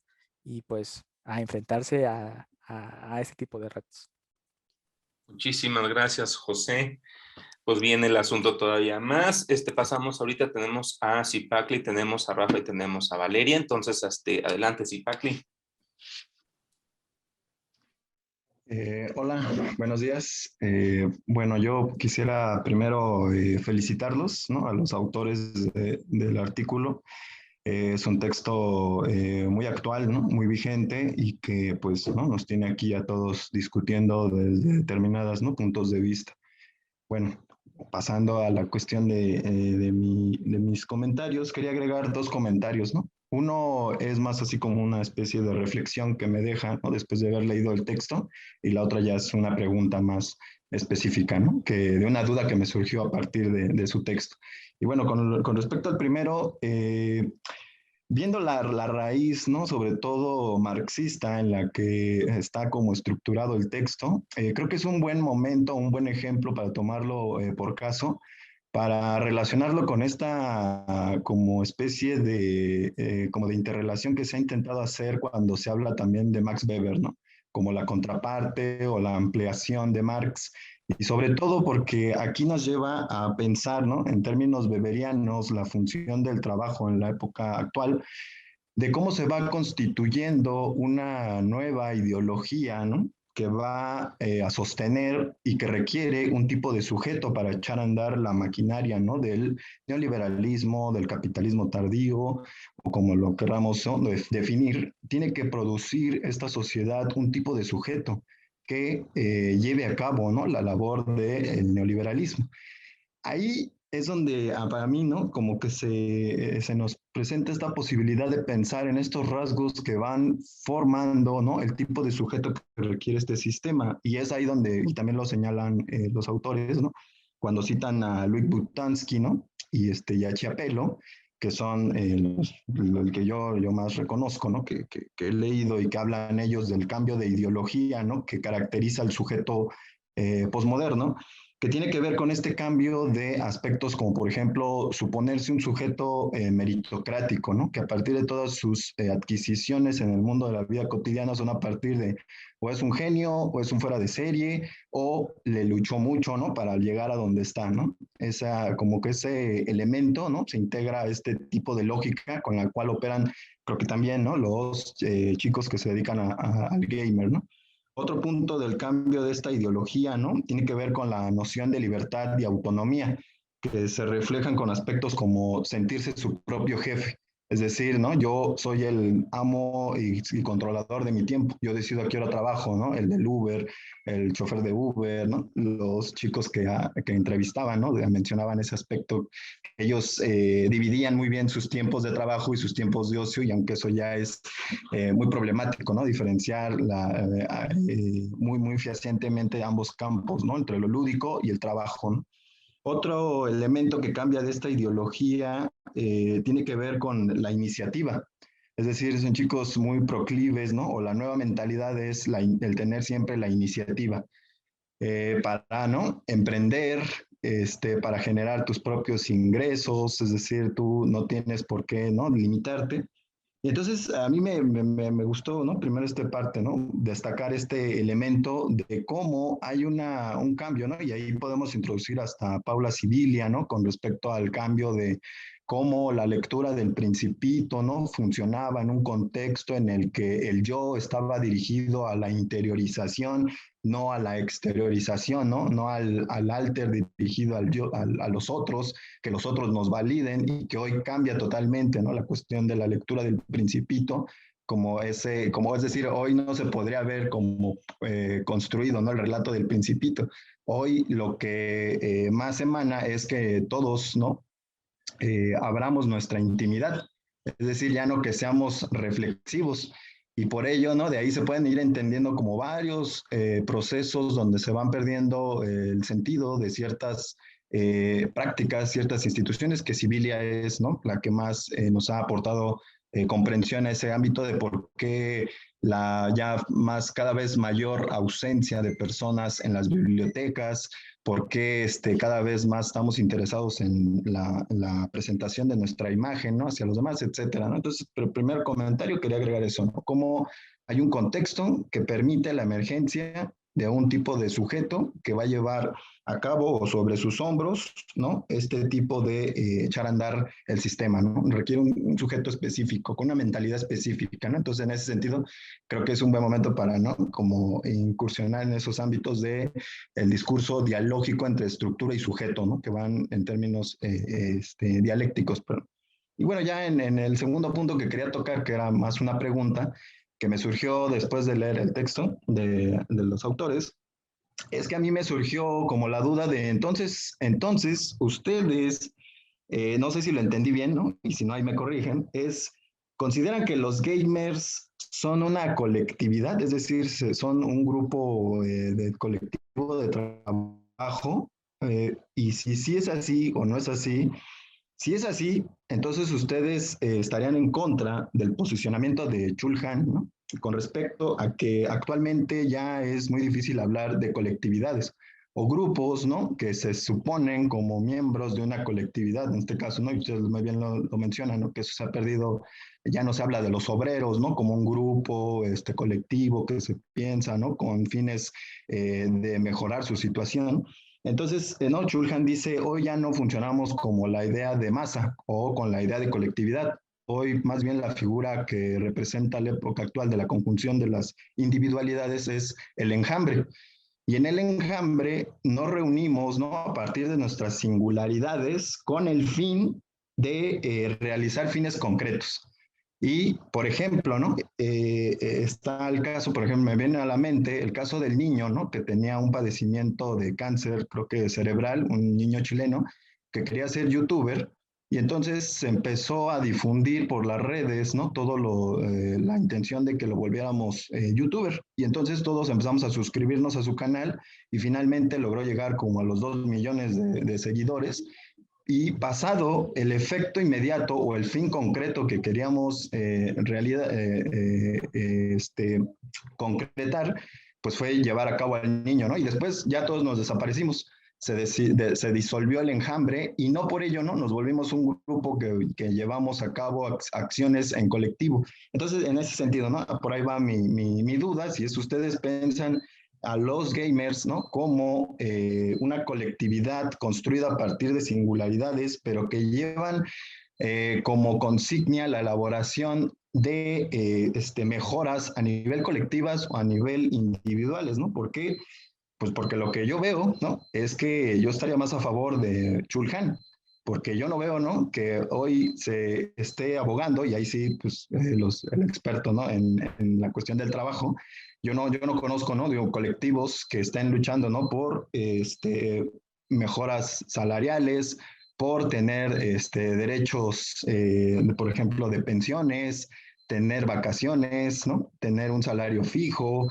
es decir, no veo como esos fines a los que se llegaba siendo partícipe de una colectividad, ¿no? En este caso los obreros. Entonces, bueno, ese era mi comentario, espero que se haya entendido y gracias. Un comentario rápidamente antes, José. Andamos ya cerquita de los 15 minutos. Tenemos para acá todavía 3 intervenciones. Entonces, si ahorita le metemos aquí pela el asunto, lo acabamos muy bonito. Adelante, José. Muchas gracias por la pregunta también. Pues, ¿qué les parece si de una vez se juntan las demás intervenciones y comento todo? Buena cuestión. Sí, pues entonces vamos en el orden de Valeria, Rafael y Hani. Okay. Hola. Quiero preguntar algo sobre, es que no sé si no lo entendí bien, no alcancé a comprenderlo, pero ¿a qué te refieres con cultura de autoayuda? Y eso me hace remitirme a la parte en la que dicen, consideramos que parte de la cultura o ideología managerial también configuran las subjetividades individuales de quienes están inmersos en un contexto de flexibilidad laboral y en los fenómenos actuales de precarización, que se vinculan al oscurecimiento de las relaciones laborales y productivas. Y esto me hace pensar que, o sea, tú decías también que si no producías lo suficiente, pues no percibías los mismos ingresos. ¿Y tú alguna vez has pensado que ser streamer de videojuegos o así es una de las motivaciones por las precariedades que hay en el mercado laboral, o no lo has tenido en mente eso? Hacemos la ronda completa de preguntas y pasamos a las respuestas. José, ¿te parece? Muchísimas gracias, Valeria. Entonces vamos también con Rafa y con Hani, y con eso cerraríamos la ronda de preguntas para pasar a las respuestas de José. Adelante. Sí, bueno, rápidamente 2 cosas. En relación al trabajo me acordé mucho de mi papá. Mi papá era un excelente mecánico, era muy buen mecánico. Él reparaba los coches de la casa, a sus amigos le preguntaban cosas de mecánica. Entonces, alguna vez yo le pregunté que por qué no ponía un taller mecánico. Y él dijo que no, porque entonces ya no iba a hacer la mecánica por gusto, sino por obligación. Entonces, por eso un poco el tema de la intención, ¿no? O sea, si yo juego por jugar, estoy trabajando porque es monetizable, porque además yo lo comparto y me produce dinero, pero en realidad, o sea, ¿en qué momento paso de jugar a trabajar?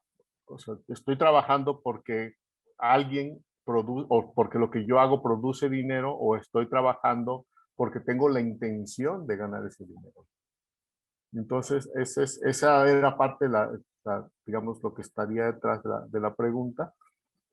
En cuanto a la otra lectura, me llamó mucho la atención porque en el fondo parecieran ser los problemas viejos, ¿no? O sea, en realidad es el contexto digital, lo único que pareciera que está haciendo es volver a tomar conciencia o retomar conciencia, o volver a plantearlos. Yo me estaba pensando, por ejemplo, en una comunidad de sordomudos, por ejemplo. No, perdón, sordociegos, o sea, que no ven, no oyen.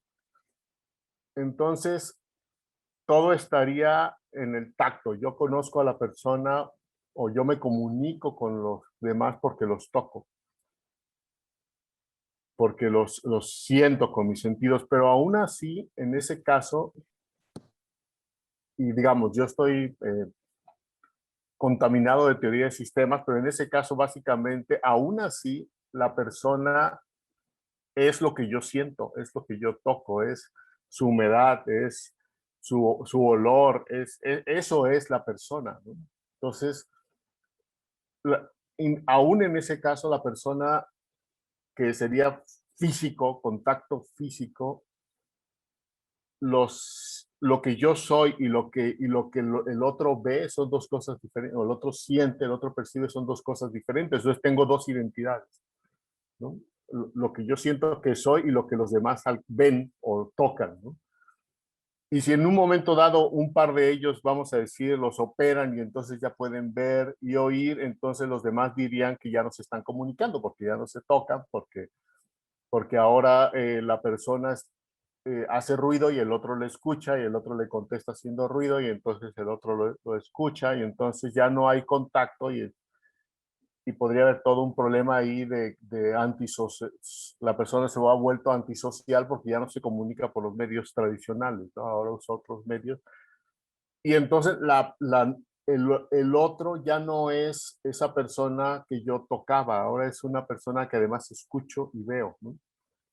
Y entonces en ese momento adquiere otra identidad. Pero en ese sentido, para mí la identidad viene asociada con la comunicación, o sea, es yo como sistema psíquico, viéndolo así, soy una cosa, pero en cuanto comunico en el ámbito de la comunicación, soy, hay otra cosa, o sea, no es la misma persona, hay una representación, un comunicar con mis gestos, con mis palabras, con la manera en que digo las cosas. En esa forma estoy generando o sea, la identidad estaría ahí, ¿no? En el ámbito de la comunicación. Y entonces a mí me llama la atención al final una de las preguntas que plantea el autor que dice, ¿qué significa ser uno mismo en la era digital, ¿no? Pero planteado en términos generales es, digamos, de la perspectiva de teoría de sistemas, el sistema psíquico es el sistema psíquico. O sea, está cerrado además, es un sistema cerrado. Lo que pasa en la comunicación es otra cosa, pero como sistemas psíquicos que somos, alcanzamos a percibir que además de mi yo interno, hay un yo que otros ven, hay un yo que está puesto en las redes, hay un yo que está en la manera en que visto, hay un yo en la manera en que camino, en la manera en que otros me observan, ¿no? Entonces, y ahí estaría muy interesante en qué medida podemos alcanzar a ser un yo, una toma de conciencia de decir yo soy todo eso, o en qué medida hagamos lo que hagamos, estamos acotados a ese yo psíquico interno y el otro es otra cosa, ¿no? Tenía más, pero ya no hay mucho tiempo.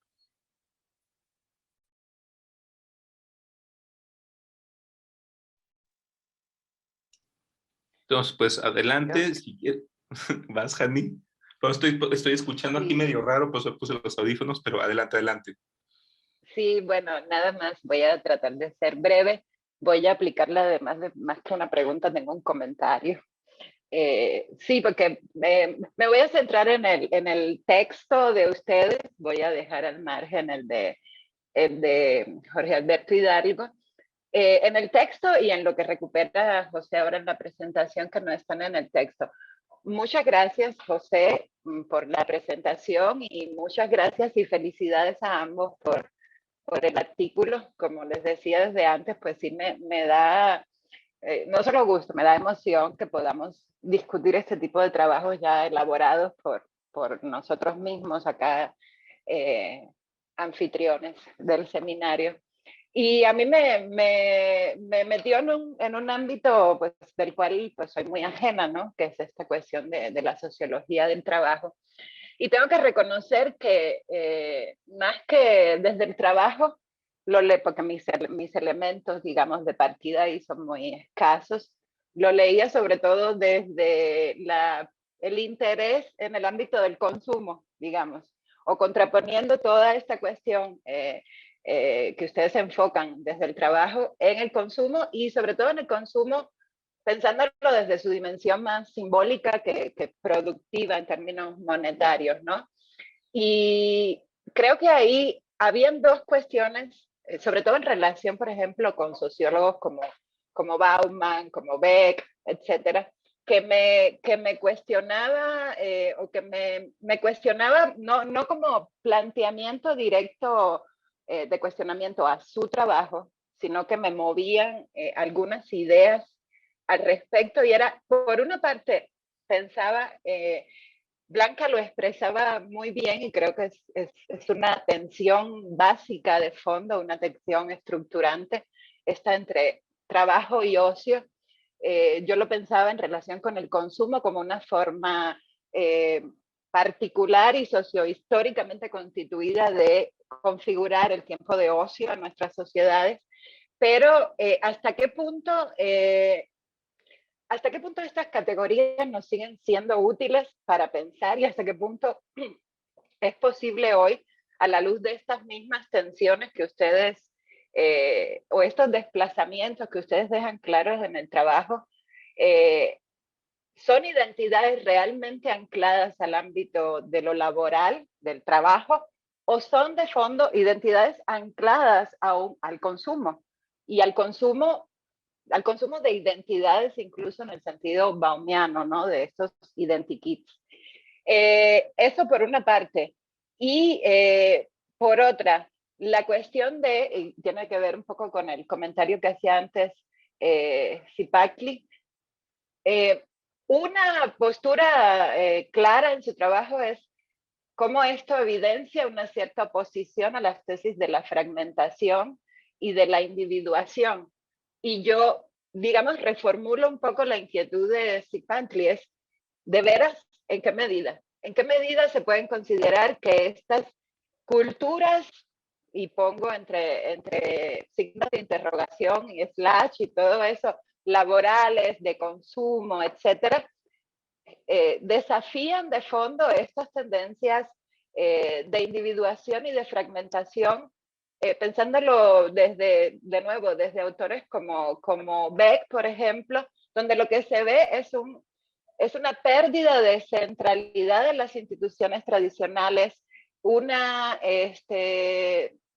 constitución de identidades mucho más asociada a trayectorias que a anclajes fijos, y también, pues, como recuperaba Zipacli, la idea de cómo nos organizamos socialmente desde estos enjambres móviles, ¿no? ¿Qué permanece después de todo esto, y hasta qué punto es defendible esa tesis que está de fondo en su trabajo de esto desmiente la fragmentación y la individuación?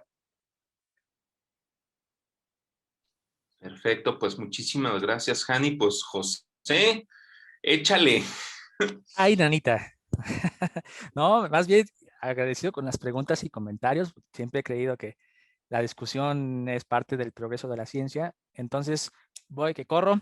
Trataré de responder en el orden, ¿no? Sobre este asunto de la identidad. Claro, o sea, una de las tesis centrales de la fragmentación, pues pensemos desde Lyotard, es el fin de los grandes relatos, ¿no? Sin embargo, los estudios que un poco más recientes respecto sobre este tema, podemos pensar que hay ciertas nociones que pueden configurar, más no determinar, ciertas nociones de identidad, ¿no? Eso se vincula un poco a lo que mencionó Zipacli sobre Weber, y quisiera responderle en esos propios términos. Por ejemplo, Ana comentó de que pues nuevamente no se puede anclar únicamente en un solo código subjetivo, ¿no? De trabajo. Puede ser videojugadora, estudiante, becaria, otaku, friki y todos esos asuntos que forman parte de la configuración identitaria, que para términos analíticos, si hablamos en términos weberianos, nos serviría para hablarlo como un tipo ideal. Y como tipo ideal podemos ya acercarnos para una operacionalización a la investigación empírica, ¿no? Sin embargo, también hay otros casos, por ejemplo, en las identidades emergentes o coyunturales, por ejemplo, en los textos de Melucci, ¿no? Que también desmienten este tipo de fragmentaciones, ¿no? Que siempre va a ser hacia la emergencia o a la contingencia, como diría, por ejemplo, Beck. Sin embargo, sino que pueden existir ciertas identidades colectivas que por la coyuntura después se van, ¿no? Pero hay momentos, ¿no? Sin embargo, yo creo que es un reto, ¿no? Y concuerdo en que ciertos tipos de fragmentaciones o los cambios en la subjetividad han sido modificadas sin duda y que requiere un reto, ¿no? Entonces, ahí no podía responder mucho. Aplico otra vez el meme del del perrito, no lo sé, pero lo voy a investigar, ¿no? Sino que también me ayuda a vincularlo en que sí pueden existir movimientos concretos, colectivos en la defensa del trabajo, pero no necesariamente con eso, sino como la práctica en sí mismo y que en esa práctica puede venir el trabajo. Sin duda, tenemos algún colega, Ana y yo, que también investiga videojuegos y él está investigando sobre estas asociaciones profesionales de gamers para constituirse como asociaciones deportivas y entrar a la Ley Federal del Trabajo, ¿no? Y entrar en la sección A, el apartado A del trabajo, de la ley, para poder tener todas estas prebendas, ¿no? O sea, sí somos videojugadores y buscamos cierto tipo de actividades. Además de que, por ejemplo, en Estados Unidos ya hay el sindicato de youtubers, ¿no? Creo que salió la nota el año pasado o a principios de en que se constituyó frente a, no me acuerdo cómo se llama esta gran central obrera en Estados Unidos, que el sindicato de youtubers, ¿no? Obviamente, como sindicato tiene el reto de tratar de abarcar la mayor cantidad de trabajadores, pero como tal está, ¿no? Sin embargo, también como fenómeno ya no tan emergente, pero todavía en constante consolidación, pues sigue viendo potencialidades y limitaciones. Puede que este caso siente precedentes, como pues puede quedar como un caso paradigmático y se va, ¿no? Se pierde en el tiempo, ¿no? Eso me lleva también a tratar de responder un poco de lo que comentó Rafael sobre estos casos específicos en los que, pues sí, este tipo de explicaciones, pues ya empieza a rechinar como bisagra sin aceitito, ¿no? Yo creo que al menos desde mi interés de investigación, desde la sociología, pues tratamos de encontrar ciertas continuidades o discontinuidades, pero que son comprensibles como un continuo. Entre ellos, para eso no nos serviría de mucho generar teoría a partir de la generalización del dato empírico, ¿no? Entonces, más bien tratar de buscar cierto tipo de procesos que traten, ¿no? O sea, sin duda, cuando planteas este tipo de ejemplos, pues todo el aparato, ¿no? Pues puede tener fallas y ya empezar a prechinar, pero si pensamos en la mayoría o en el continuum, pues trata de dar cierta explicación. Sobre también eso nos lleva a cómo me identifico yo, ¿no? Creo que ahí nos remite al problema de la doble hermenéutica, ¿no? Que planteó Giddens en algún momento. Sobre, por ejemplo, cuando tú preguntas, ¿tú eres gamer? No. Y te quedas con lo que dijo. Porque entonces, para la investigación ahí te metes en un cuello de botella, porque entonces te quedas con lo que dijo el sujeto, ¿no? Y el sujeto que interpretó de tu propia pregunta, ¿no? ¿Tú juegas de videojuegos de manera regular? Sí. ¿Eres gamer? No. Bueno, si te quedas con eso, te enfrentas al problema de la doble hermenéutica para la investigación, ¿no? Más bien es comprender de qué manera estas estructuras, aunque no seamos conscientes de ello, pues nos mete, ¿no? Mira, caso interesante de los productores de software gratuito. Quienes tengan WinRAR saben que siempre está la opción de donar, pero está completamente gratis, ¿no? Y quien le dona a WinRAR, pues no sé, quisiera saludarlo, estrecharle la mano porque no conozco a nadie hasta el momento, o los donativos en Wikipedia, pero son ejemplos de que existen y buscan, aunque sea por gusto, pues el gusto a veces necesita ciertas articulaciones, ¿no? A veces tratan de trabajar o hacer este tipo de emprendimientos para después ver si de alguna manera se monetizan o se establecen como algo permanente o algo importante en su vida. Pero sí, los donativos, entonces ahí está el juego por la propina, diría Goffman, ¿no? La danza por el donativo, ¿no? Tratar de hacer, no sé, fanservice en el software, en el videojuego, en el video. Hoy, si consigamos 5,000 likes, voy a lanzarme por la asta pendiente de la Ciudad de México, ¿no? O si llegamos a 1,000,000 de reproducciones, me voy a rapar la cabeza, ¿no? Si conseguimos $5,000 en donativos, vamos a hacer esta extensión a este software, ¿no? Pero es la forma en cómo nos presentamos y cómo también la estructura interviene, ¿no? Este juego, esta danza por la propina, que también es un artículo de Goffman, ¿no? Por ejemplo, otro para ya cerrar,